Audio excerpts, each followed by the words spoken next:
May 24th, 2 Samuel 19:1 through 2 Samuel 20:26. And Joab was told, Behold, the king is weeping and mourning for Absalom. So the victory that day was turned into mourning for all the people.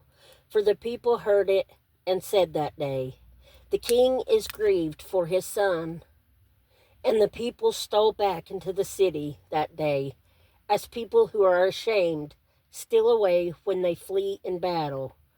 But the king covered his face, and the king cried out with a loud voice, O my son Absalom, O Absalom, my son, my son.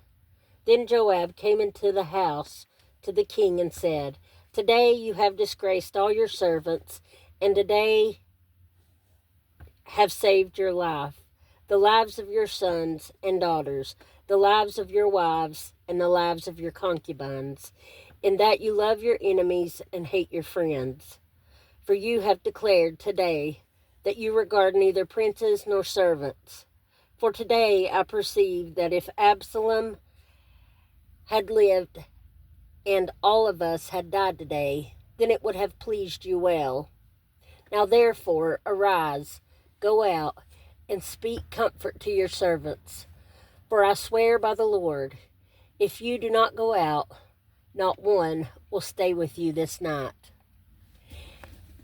And that will be worse for you than all the evil that has befallen you from your youth until now. Then the king arose and sat in the gate. And they told all the people, saying, There is the king sitting in the gate. So all the people came before the king, for every one of Israel had fled to his tent.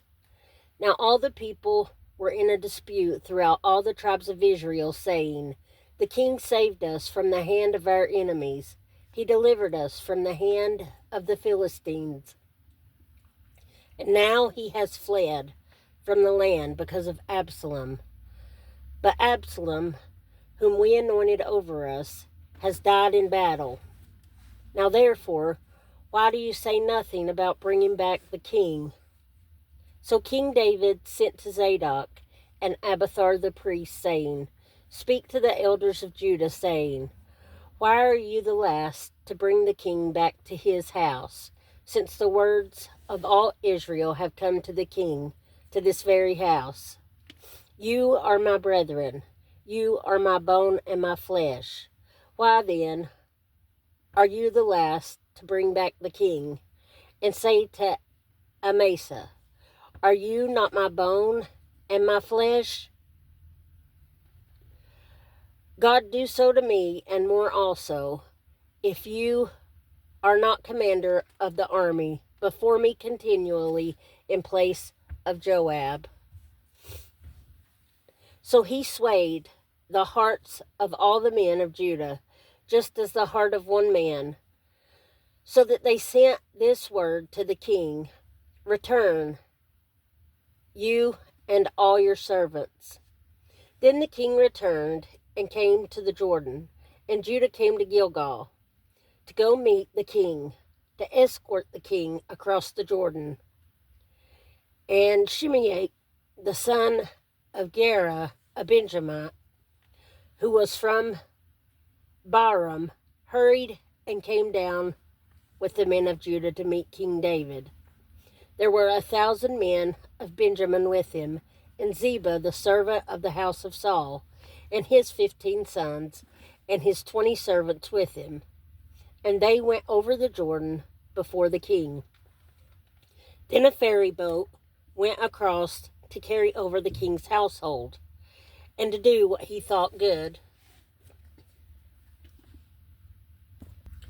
Now Shimei, the son of Gera, fell down before the king when he had crossed over the Jordan.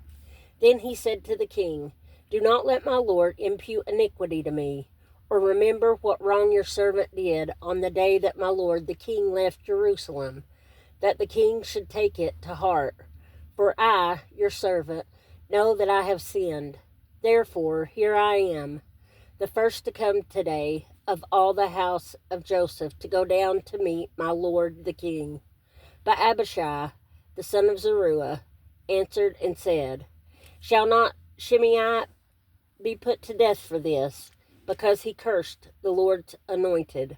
And David said, What have I to do with you, you sons of Zeruiah, that you should be adversaries to me today?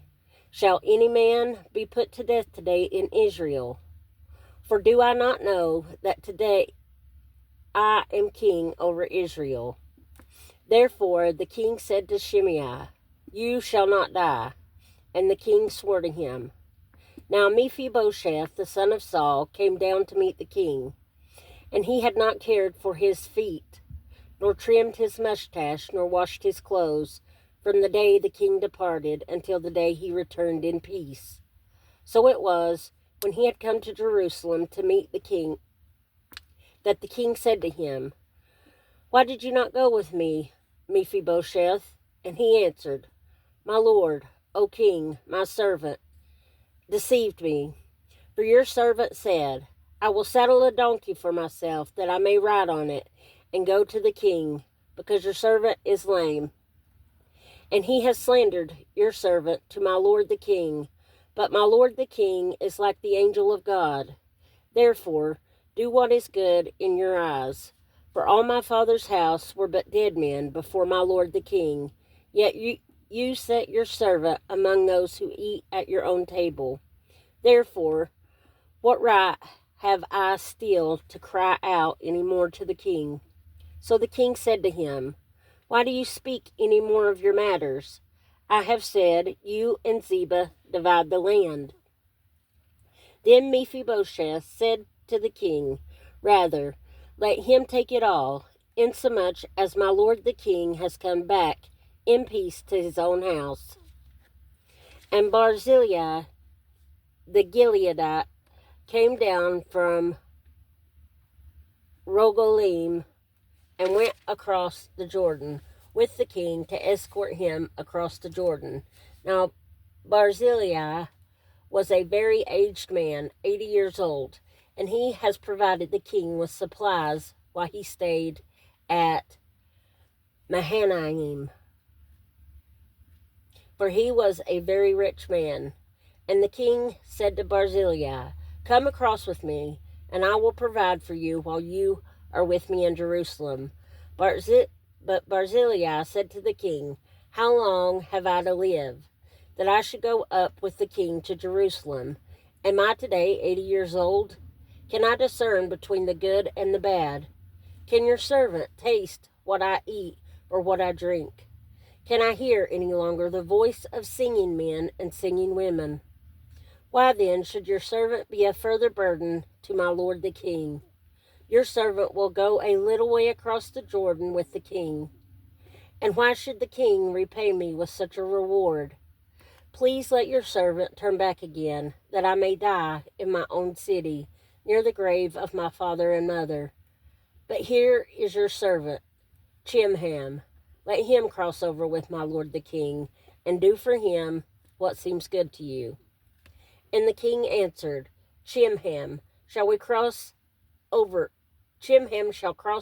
with me, and I will do for him what seems good to you. Now whatever you request of me, I will do for you. Then all the people went over the Jordan. And when the king had crossed over, and the king kissed Barzillai and blessed him, he returned to his own place. Now the king went on to Gilgal, and Chimham went on with him. And all the people of Judah escorted the king, and also half the people of Israel. Just then all the men of Israel came to the king and said to the king, Why have our brethren, the men of Judah, stolen you away and brought the king, his household, and all David's men with him across the Jordan? So all the men of Judah answered the men of Israel, Because the king is a close relative of ours. Why then are you angry over this matter? Have we ever eaten at the king's expense, or has he given us any gift? And the men of Israel answered the men of Judah and said, We have 10 shares in the king, therefore we also have more right to David than you. Why then do you despise us? Were we not the first to advise bringing back our king. Yet the words of the men of Judah were fiercer than the words of the men of Israel. And there happened to be there a rebel whose name was Sheba, the son of Bichri, a Benjamite. And he blew a trumpet and said, We have no share in David, nor do we have inheritance in the son of Jesse. Every man to his tents, O Israel. So every man of Israel deserted David, and followed Sheba, the son of Bichri. But the men of Judah, from the Jordan as far as Jerusalem, remained loyal to their king. Now David came to his house at Jerusalem, and the king took the 10 women, his concubines, whom he had left to keep the house, and put them in seclusion and supported them, but did not go into them. So they were shut up to the day of their death, living in widowhood. And the king said to Amasa, Assemble the men of Judah for me within 3 days, and be present here yourself. So Amasa went to assemble the men of Judah, but he delayed longer than the set time which David had appointed him. And David said to Abishai, Now Sheba, the son of Bichri, will do to us more harm than Absalom. Take your Lord's servants and pursue him, lest he find for himself fortified cities and escape us. So Joab's men, with the Cherethites, the Pelethites, and all the mighty men, went out after him. And they went out of Jerusalem to pursue Sheba, the son of Bichri. When they were at a large stone which is in Gibeon, Amasa came before them. Now Joab was dressed in battle armor. On it was a belt with a sword fastened in its sheath at its hips. And as he was going forward, it fell out. Then Joab said to Amasa, Are you in health, my brother? And Joab took Amasa by the beard with his right hand to kiss him. But Amasa did not notice the sword that was in Joab's hand. And he struck him with it in the stomach, and his entrails poured out onto the ground, and he did not strike him again. Thus he died. Then Joab and Abishai, his brother, pursued Sheba, the son of Bichri. Meanwhile, one of Joab's men stood near Amasa and said, Whoever favors Joab and whoever is for David, follow Joab. But Amasa wallowed in his blood in the middle of the highway. And when the man saw that all the people stood still, he moved Amasa from the highway to the field and threw a garment over him, when he saw that everyone who came upon him halted. When he was removed from the highway, all the people went on after Joab to pursue Sheba, the son of Bichri. And he went through all the tribes of Israel to Abel and Beth Makkah and all the Berites.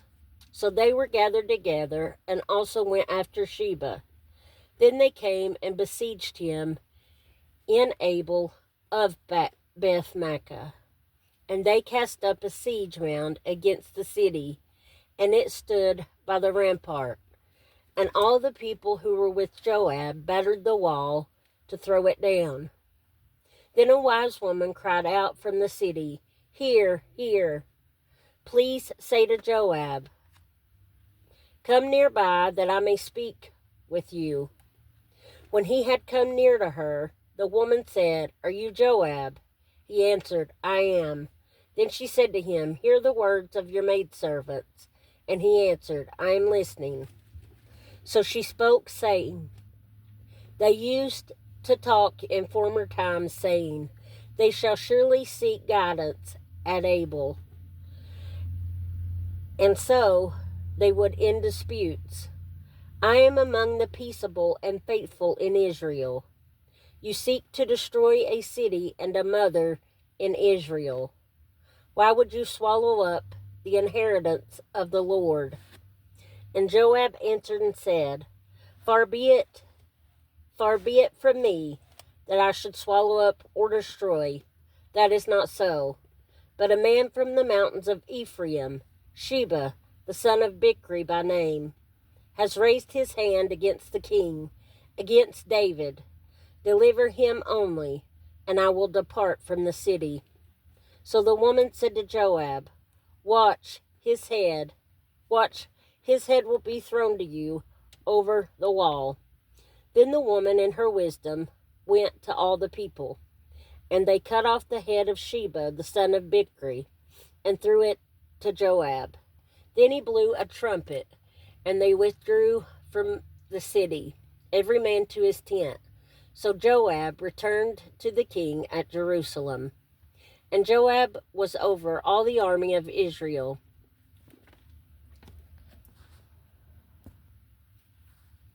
Benaiah, the son of Jehoiada, was over the Cherethites and the Pelethites. Adoram was in charge of revenue. Jehoshaphat, the son of Ahilud, was recorder. Sheva was scribe. Zadok and Abiathar were the priests. And Ira the Jerite was a chief minister under David. Psalm 67, 1-7. God, be merciful to us and bless us, and cause his face to shine upon us, Selah, that your way may be known on the earth, your salvation among all nations. Let the peoples praise you, O God. Let all the peoples praise you. O let the nations be glad and sing for joy, for you shall judge the people righteously and govern the nations on earth. Selah. Let the peoples praise you, O God. Let all the peoples praise you. Then the earth shall yield her increase. God, our own God, shall bless us. God shall bless us, and all the ends of the earth shall fear him. Proverbs 16:33-17:1. The lot is cast into the lap, but its every decision is from the Lord. Better is a dry morsel with quietness than a house full of feasting with strife. John 8, 1-27. But Jesus went to the Mount of Olives. Now early in the morning he came again into the temple, and all the people came to him, and he sat down and taught them. Then the scribes and Pharisees brought to him a woman caught in adultery. And when they had set her in the midst, they said to him, Teacher, this woman was caught in adultery, in the very act. Now Moses, in the law, commanded us that such should be stoned. But what do you say? This they said, testing him, that they might have something of which to accuse him. But Jesus stooped down and wrote on the ground with his finger, as though he did not hear. So when they continued asking him, he raised himself up and said to them, He who is without sin, let him cast the first stone. And again he stooped down and wrote on the ground. Then those who heard it, being convicted by their conscience, went out one by one, beginning with the oldest, even to the last. And Jesus was left alone, and the woman standing in his midst. When Jesus had raised himself up and saw no one but the woman, he said to her, Woman, where are those accusers of yours? Has no one condemned you? She said, No one, Lord. And Jesus said to her, Neither do I condemn you. Go and sin no more. Then Jesus spoke to them again, saying, I am the light of the world. He who follows me shall not walk in darkness, but have the light of life. The Pharisees therefore said to him, You bear witness of yourself. Your witness is not true. Jesus answered and said to them, Even if I bear witness of myself, my witness is true, for I know where I came from and where I am going.